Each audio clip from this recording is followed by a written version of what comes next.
Welcome to More Than a Few Words, a marketing conversation. This is your host, Lorraine Ball, and this is a really special episode of MTFW.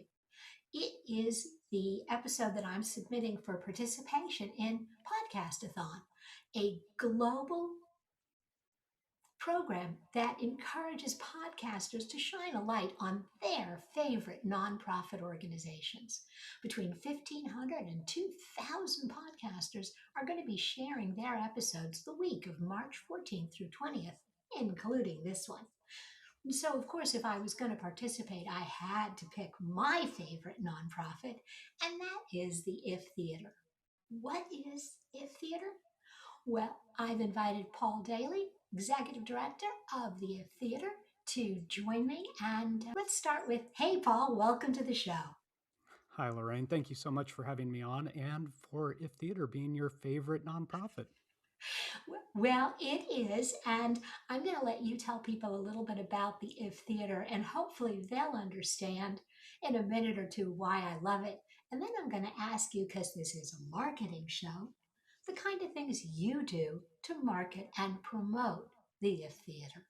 But let's start with, what is it? Great question. And we only have 10 minutes, right? Because I can talk all day about what If Theater is, so I'll try to limit it. First and foremost, I would say we are the home of the Indy Fringe Festival.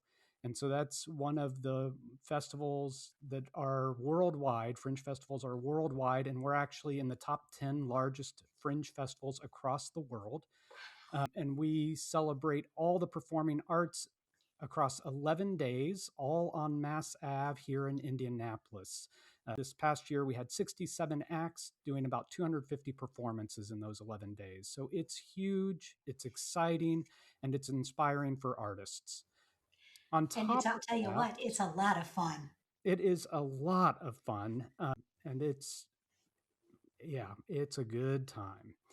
And then we also do work year round. We do other festivals. We have Flanner Fringe Lab and FemFest. We do training. We have classes for artists, and we have rentals that come in and use our performance spaces. And we have groups that we feel are really strong in the community that we make a part of our spotlight season, and we showcase what they're doing. And I love, and one of the reasons I've been involved with the Fringe and with the If Theater is that it really creates opportunities for people who would never have a chance to either be a in a performance like this, see a performance like this, see themselves reflected in these performances, write, direct, really become part of theater regardless of who they are. And I love that Indy Fringe welcomes them all. Yes, I think what you've said very, very well is that we offer opportunity, and it's opportunity at all levels for all people.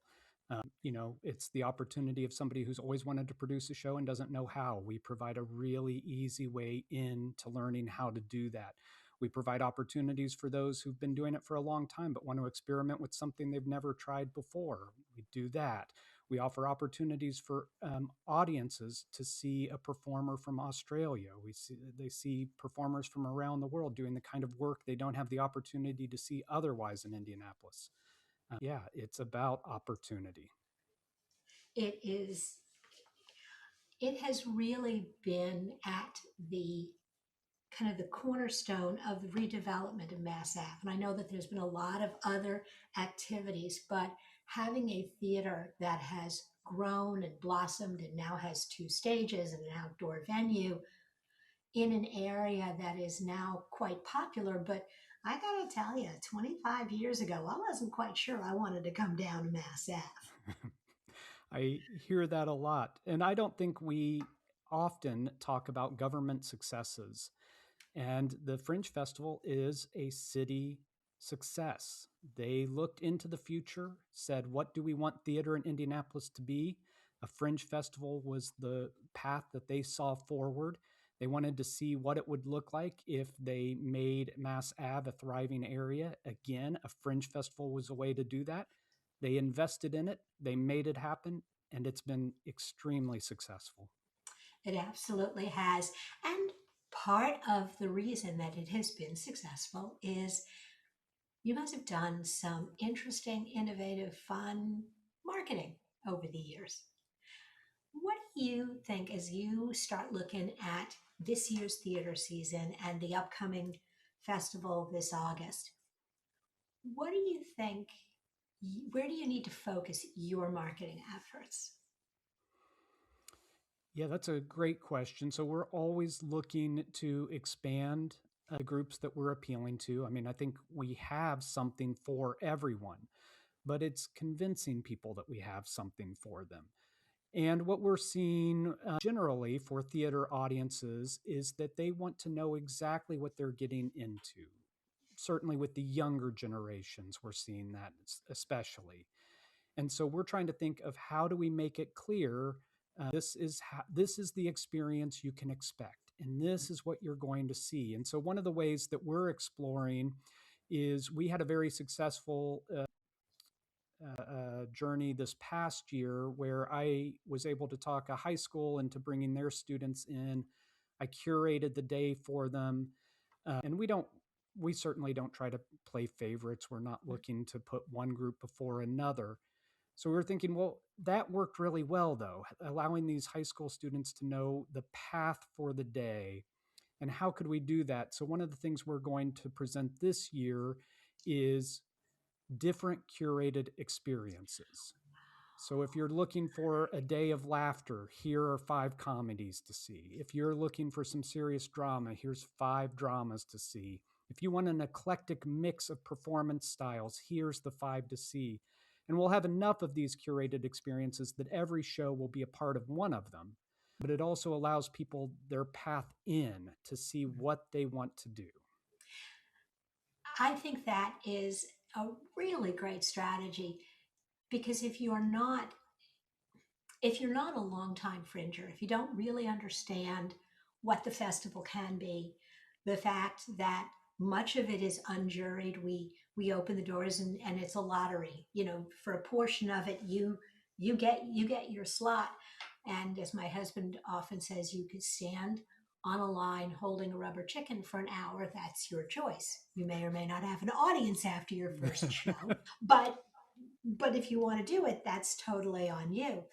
And I think for some people that concern might be a little bit too out there. And so the curated kind of lures them in a little bit. And then they're like, oh, I liked that performer. I saw him last year. He's in this other thing. Maybe I'll check that out. Cool. So how do you think you're going to promote those curated events to let people know that they exist? Yeah. Uh, so, what we will do is we create a How to Fringe website to introduce people to the idea of fringe festivals and what to expect. And part of that will be laying out these curated lists. We're also going to make sure that we reach out to our mailing list, which is about, I think we're at about 18,000 people now, and we have a very high open rate. So we do know that people read what we send out.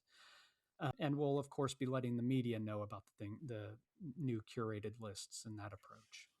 Awesome. Well, that's going to be fun to watch. And I'm going to switch gears for a moment because you guys have got a very interesting marketing challenge. And if people were paying attention, they heard me keep referring to this as Indy Fringe and not the If Theater. And that's because at its roots, that's where it started. It has blossomed into the theater. How do you market? How do you continue to message so people begin to understand these are two separate but related entities?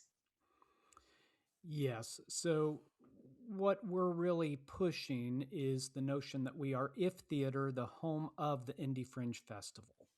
So, If Theater is simply the umbrella, the organization, and what we do year round. And Indy Fringe Festival is the largest piece of programming that we do in that year programming. So, they're definitely tied together. And we do have to do a lot of reminding for people that we are a larger organization. We're not just Indie Fringe, we are If Theater.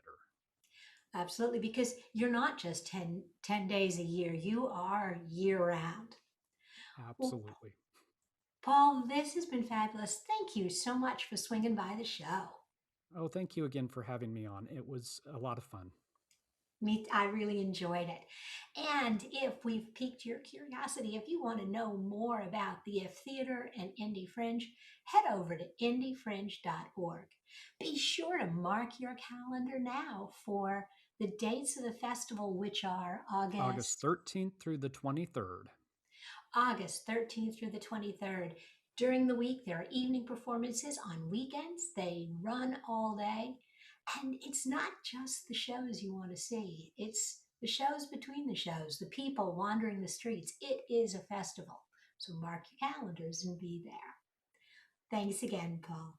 Thank you. Oh, and if you've enjoyed this conversation or are looking for other marketing conversations, be sure to head over to morethanafewwords.com. This has been another episode of MTFW. Thanks for listening.